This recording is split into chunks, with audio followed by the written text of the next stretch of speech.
Bem, meus amigos, muito obrigado pela atenção de vocês. Meu nome completo é José Valdo Amaro de Souza. Eu fiz uma adesão à Igreja Assembleia de Deus da Madureira, mais conhecida como a DPSU, que ela é presidida pelo pastor Ayrton. E o presidente setorial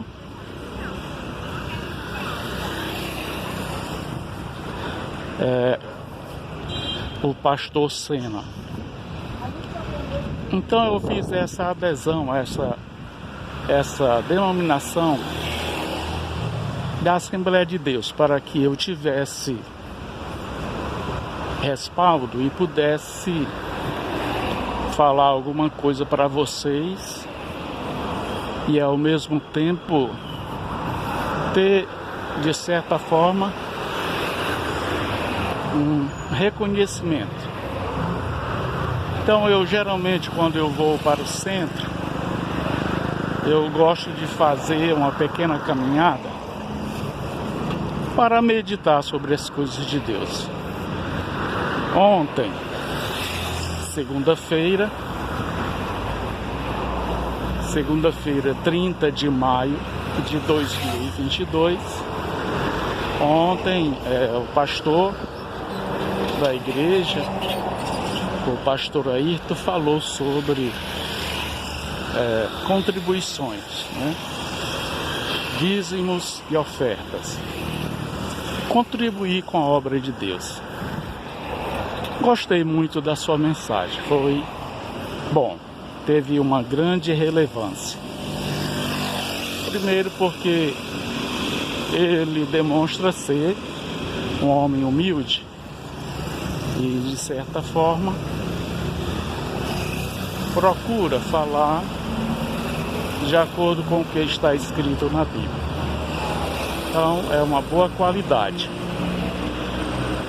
Mas eu também gostaria de falar sobre o mesmo assunto. Na ocasião, a gente teve a oportunidade de falar sobre a situação de Israel. Israel pagando dízimos e ofertas para ser abençoado. Falamos também sobre a questão do dízimo e da oferta, ou vamos utilizar este termo, o sacrifício de Caim e de Abel. Caim apresentou um sacrifício para Deus. Ele é o primogênito, ou seja, o primeiro filho de Adão. A palavra de Deus fala que todo primogênito pertence a Deus. Todos os primogênitos pertencem a Deus. Independente desses primogênitos serem da nação de Israel na época, né? Ou de qualquer uma outra nação, seja dos animais, sejam das plantas, das verduras, qualquer coisa que você possa imaginar. O primogênito, que é o primeiro a nascer, ele pertence a Deus. É dele. Não sei se você se recorda. Se você não se recordar, começa a se recordar agora. Quando o povo de Israel estava na terra do Egito, e a última praga, para que Faraó liberasse e libertasse o povo de Israel, Deus teria que fazer algo muito extraordinário. Quando Deus falou com Moisés, ele disse para Moisés: Moisés, diga para o povo de Israel que todo primogênito é meu. Todo primogênito, seja dos animais, qualquer coisa que você possa imaginar, vamos usar essa expressão. o primeiro sempre é dele. Então é a oferta de maior sacrifício. É o primeiro, porque pertence a Deus. Como isso, ou esse, ou aquela, ou aquilo outro, seja ser humano, seja animais, o melhor da terra, que é o primeiro, pertence a Deus, ele pode pegar para si na hora que ele quiser. Então Deus diz para Moisés: olha, Moisés, é o seguinte, diga para Faraó que liberte o meu povo, para que eles sigam um caminho a qual eu vou guiá-los, e eles farão sacrifícios para mim. Se você não permitir que isso aconteça, virei sobre todos vocês e matarei todos os primogênitos do Egito, desde o primogênito de Faraó, que se senta no trono junto com o Faraó, até o filho do homem mais pobre do Egito, ao filho também do escravo. Eu matarei todos eles, porque me pertencem. Dos animais do campo também, o primogênito eu matarei. Então não vai haver ninguém que escape. Então ele falou para Moisés: olha, Moisés, diga para o povo que eles farão uma festa em celebração à libertação deles. Essa festa se chamará Páscoa. E neste dia vocês todos vão se reunir e vão comer ervas amargas. E vocês vão assar um cordeiro, vão comer ele todo. Mas antes vocês oferecerão sacrifícios para mim. Então cada família vai oferecer um sacrifício. E o sacrifício será um cordeiro. E este cordeiro não poderá ter mancha. Esse cordeiro será um cordeiro primogênito e será perfeito. E vocês farão este sacrifício. Vocês pegarão do sangue desse cordeiro e vocês vão aspergir nos umbrais das portas das casas de vocês, para que no dia que eu mande a praga sobre o Egito, nenhum primogênito... Ó, interessante, tem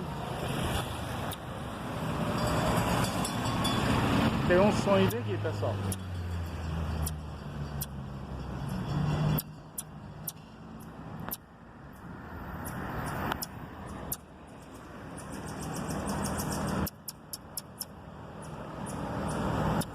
É interessante, eu estou caminhando aqui na avenida pregando a mensagem de Deus e de repente me encontro com um sagui, ou seja, um sonho.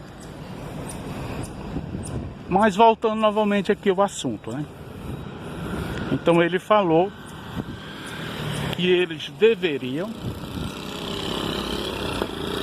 fazer este sacrifício e pintar os umbrais e as portas das suas casas com o sangue desse cordeiro, para que quando o destruidor viesse, né, ou seja, o anjo da morte, né, viesse para ceifar a vida de todos os primogênitos de Israel e os animais primogênitos do povo de Israel, nenhum morresse. Então assim eles fizeram. E de repente veio o anjo, né? Eles que na escritura está dito que é o anjo destruidor, mas eu posso chamá-lo de o anjo da morte, a quem ninguém pode escapar. E quando a morte vem, ninguém escapa, não tem dessa. Pode ser rico, pode ser bonito, pode ser feio, não existe isso. Quando ele vem, este anjo, ele leva, ou seja, ele mata, porque ele é a morte, né? Então, continuando, depois que tudo isso aconteceu e o povo de Israel foi poupado, depois que celebrou aquela Páscoa, aí o que aconteceu? Faraó mudou o seu coração em relação a libertar o povo de Israel, ou seja, o povo de Deus. E ele enviou os seus grandes, o seu numeroso exército para impedir que Israel fugisse do Egito. E quando isso aconteceu, vocês sabem que durante o dia Deus colocou uma espécie de um redemoinho, uma grande coluna. E essa grande coluna, ela fazia separação entre o Egito e o povo de Israel. Então Faraó, juntamente com seu exército, não podia se aproximar do povo de Israel, porque esta nuvem impedia que isso acontecesse. Acontecia também um fato muito impressionante. Durante a noite, aquela nuvem, ou aquele redemoinho, que fazia separação entre o povo de Israel e o povo do Egito, para o povo do Egito era escuridão, mas para o povo de Israel era luz. E assim eles continuaram fazendo aquela longa jornada. Quando de repente Deus tira aquela nuvem, aquele redemoinho de proteção, e deixa Israel à mercê do inimigo, para que eles vejam a situação. E todo mundo sabe daquela bonita história em que o Mar Vermelho foi aberto. E quando esta nuvem se levantou e saiu da terra, e o exército do Faraó pôde enxergar Israel, simplesmente eles deliberaram contra Israel para atacá-los, para não permitir que eles ultrapassassem nenhuma barreira. A maior barreira naquele momento era o Mar Vermelho, a qual Deus dissera para Moisés: não temam, porque estes egípcios que vocês veem agora, nunca mais vocês verão. E então Deus dissera para Moisés: estende este teu cajado sobre as águas. E quando ele fez isso, as águas se abriram e o povo passou a pé enxuto. Mas Faraó não se conformou e foi e ordenou para que seu exército perseguisse o povo de Israel. Quando este exército chegou na metade da travessia, quando todos eles já estavam dentro da metade do caminho do Mar Vermelho, quando o povo de Israel todo passou em segurança, Deus ordenou a Moisés que ele estendesse novamente o seu cajado E assim, aquele mar se fechou e matou, afogado, todo o exército do povo do Egito. E ali houve o primeiro cântico, né?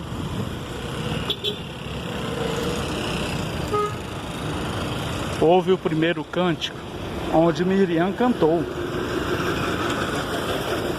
Miriam dançou. E ali foi a primeira vitória do povo de Israel. Ali onde está registrado o cântico de Moisés.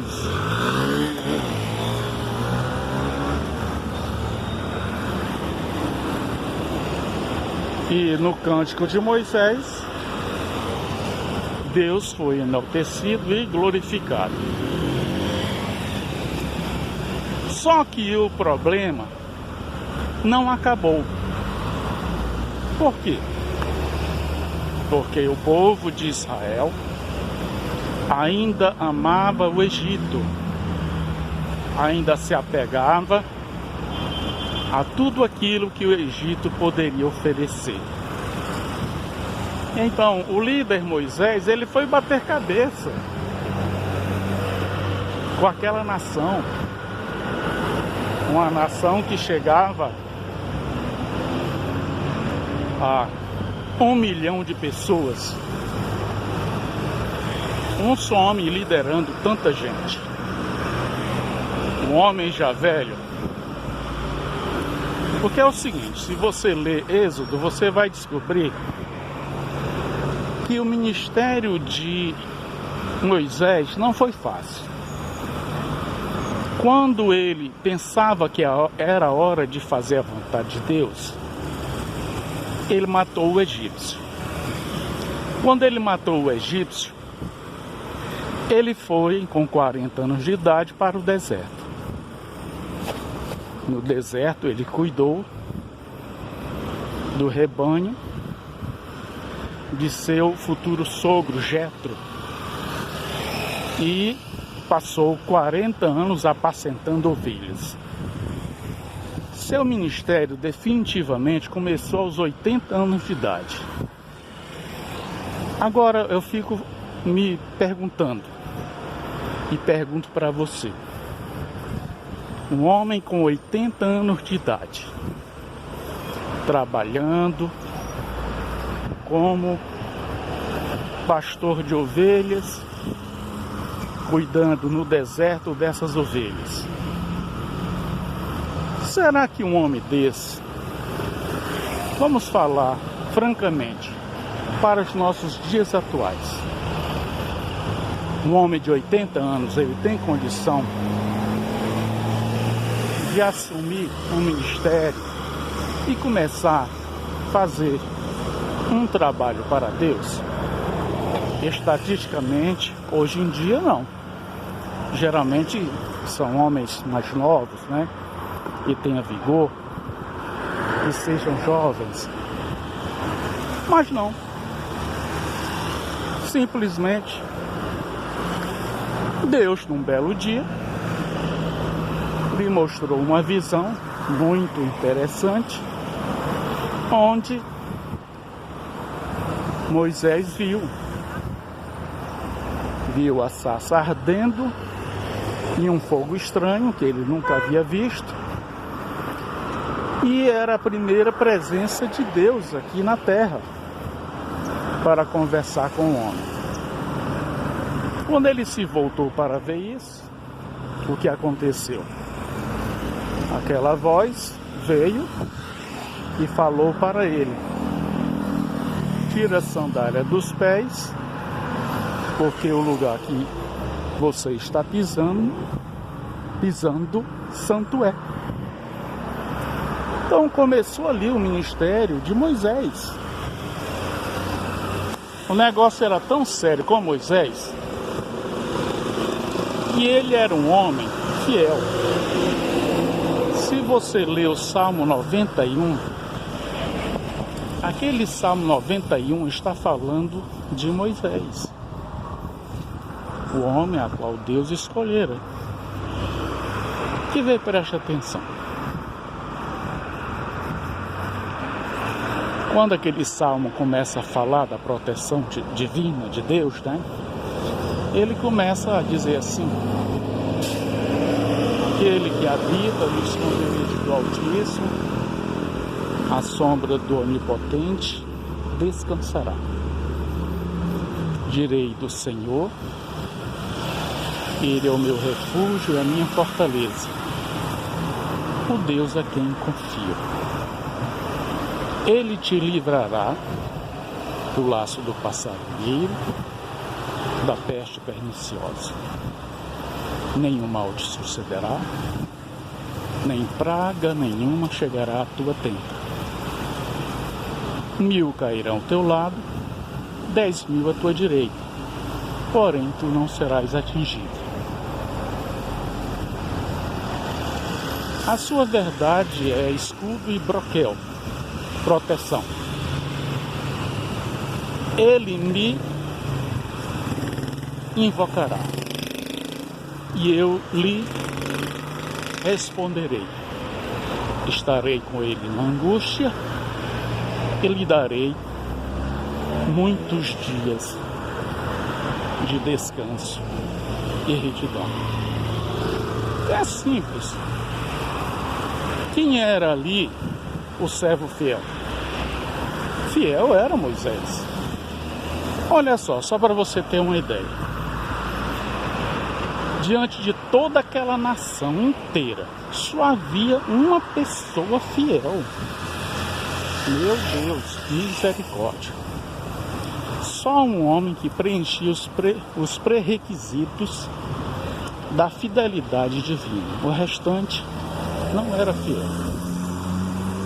Então, como não sendo pessoas fiéis, eles não eram dignos de saírem da terra do Egito, de serem libertos. Eles foram escolhidos não só porque eram descendência de Abraão, Isaac e Jacó,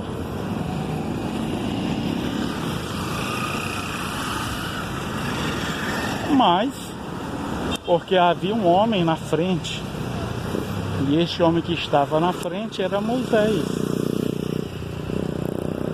Não é difícil de entender. Deus escolhe as pessoas para um determinado propósito. E eu acredito que cada pessoa nesse mundo tem um propósito para com Deus. Se eu não tivesse nenhum propósito para com Deus aqui, com você, jamais eu estaria conversando agora com você nessa mensagem. Não, de forma alguma eu poderia estar conversando com você. Só que é o seguinte, eu devo procurar diante de Deus qual é a minha vocação para com Ele. Que tipo de contribuição eu vou dar para a obra de Deus?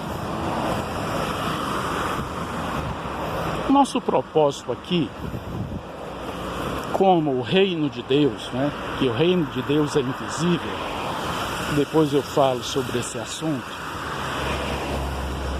E é bom até tocar nesse assunto. Eu vou dar uma pincelada para você aqui. Quando Jesus foi ser preso, e que Pedro, né, cortou a orelha daquele serviçal do templo para defender o filho, né? Ou seja, o Cristo, o ungido, o Messias. Ele dissera para todos ali presentes, né? Depois que ele foi, pegou a orelha daquele homem, passou saliva e colou a orelha do homem no lugar. Literalmente ali, mesmo assim, a incredulidade daqueles homens, possuídos pelo espírito de Satanás, o espírito da maldade, o espírito do anticristo, eles não conseguiram ver que ele realmente era o escolhido, né? Então ele disse: olha, guarda a tua espada, porque eu não necessito que alguém me defenda. eu posso agora rogar ao Pai e Ele enviaria para mim os anjos, né? Ele enviaria para mim até 12 legiões de anjos para defender-me e para conquistar esse reino. Aí ele vai e lança aquela famosa frase que ele diz o seguinte: este aqui não é o meu reino. O meu reino é invisível. O meu reino é espiritual. Então, o reino de Deus, a igreja de Deus, ela é invisível. Então, Deus está escolhendo homens e mulheres no mundo todo para serem deles. Então, se eu não sou alguém escolhido por Deus, e se eu não sou uma escolhida, eu devo me esforçar para que eu seja. Porque quando você morre, não tem mais solução, não tem mais salvação. Ou seja, aquele velho ditado que todo mundo fala: morreu, acabou-se. Morreu, não tem mais jeito. A vida é aqui. Morreu, acabou. Não tem mais jeito. E de certa forma, não é mentira. Quando alguém morre aqui na Terra sem Deus, sem o Espírito Santo e sem salvação, pronto, não tem mais jeito. Acabou-se para ele. Seja rico, pobre, bonito ou feio, simplesmente acabou para ele. Mas você quer alcançar a salvação? Busque Ele. Busque o Espírito Santo. E se você fizer isso, eu tenho certeza absoluta que Ele fala com você. Para que eu não perca o meu raciocínio, eu devo continuar sobre aquele assunto dos primogênitos. O primogênito era uma forma de se ofertar melhor para Deus. Então, quando Caim foi oferecer o seu sacrifício, Caim não ofereceu o sacrifício para Deus de todo o seu coração, mesmo que ele tenha oferecido para Deus do melhor da terra, porque Caim era lavrador, era um agricultor, e Abel, ele era criador de ovelhas e rebanhos. Ele veio oferecer um sacrifício do melhor também para Deus.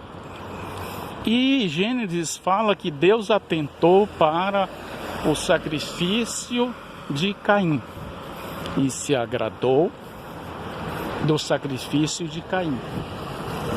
Quando Caim terminou de fazer o seu sacrifício e queimou aquele sacrifício diante daquele altar, Deus cheirou aquela oferta, aquele sacrifício a qual ele oferecera, e Deus se agradou de Abel. Mas quando Caim, primeiro oferecer o seu sacrifício, Deus não se agradou. Então Caim foi e falou com Abel e disse: olha, se você proceder bem, com certeza Deus vai se agradar do seu sacrifício. Então era o procedimento de Caim que o reprovava. Não era a sua oferta e nem o sacrifício que ele estava fazendo para Deus.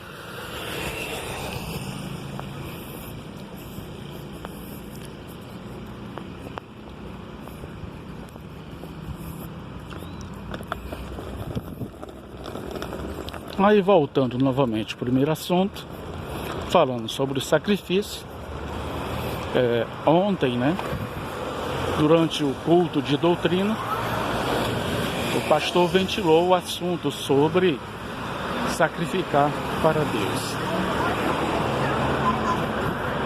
O que você tem de melhor para dar para Ele? Se você tem algo para oferecer para Deus, ofereça. Até falamos ontem sobre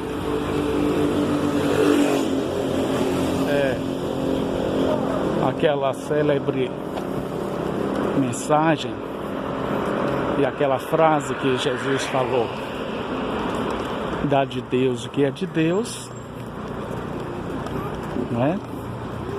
Dá de César o que é de César e de Deus o que é de Deus. Mas o que é de César?